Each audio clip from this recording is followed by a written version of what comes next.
My first watch was a used Casio. I was 10 years old and I took that $5 watch everywhere with a great amount of excitement. Then on my 12th birthday, my parents bought me a G-Shock, a 5600 series. Even in the late 90s, most people viewed Casios as colorful passing obsessions, plastic watches for kids, rugged, but like a well-constructed toy. And honestly, that's why I wanted a G-Shock. It was another clever toy from Japan. And that's the irony.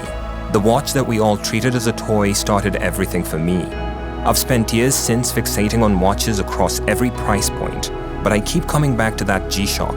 Its refusal to pretend to be anything else, its defiant commitment to the same basic design for over 4 decades. That kind of certainty is rare, and it took me most of my collecting journey to understand what I was holding at 15. And I think I finally do. I still believe the value of a watch lives in its design and build, its finishing, movement, and heritage.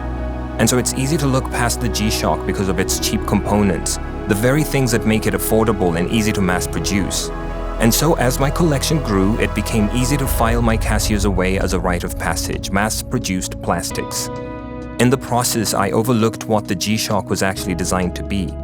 When Casio set out to build it in 1981, the mission was almost incredibly simple. They called it 1010. They wanted to make a watch that could survive a 10-meter drop, resist water to 10 bar, and run for 10 years on a battery.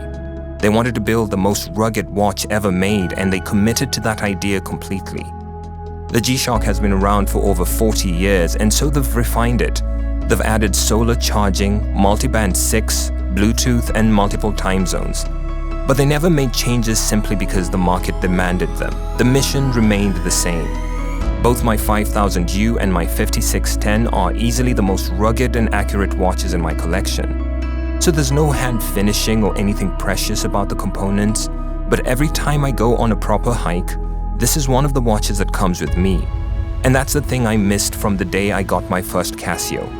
Value was never about the components. It was about whether components in a design help an object do exactly what it promised. And the humble G-Shock has been delivering since 1983. There's a kind of honesty to this design that doesn't need to explain itself. The G-Shock is almost aggressively simple. This is a dial that says exactly what it does and nothing more. And maybe that's why so many collectors' journeys lead back to Casio.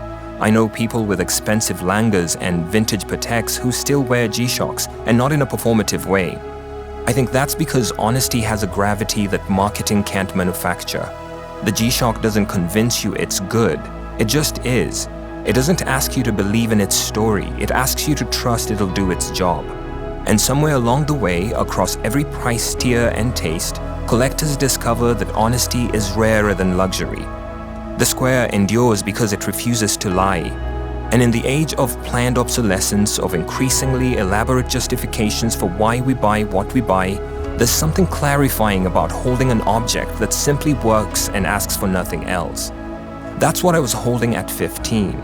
That's what I keep coming back to.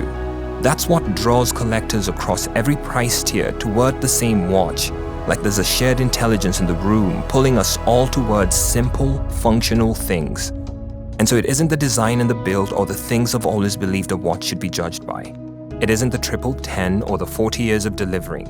And it isn't the simplicity alone either. Many simple things fail and many honest things never take off. It's the two together, promise and delivery, packaged in the plainest, most honest shape a watch has ever taken. A tool that told you exactly what it was and spent all its time doing exactly what it promised to do.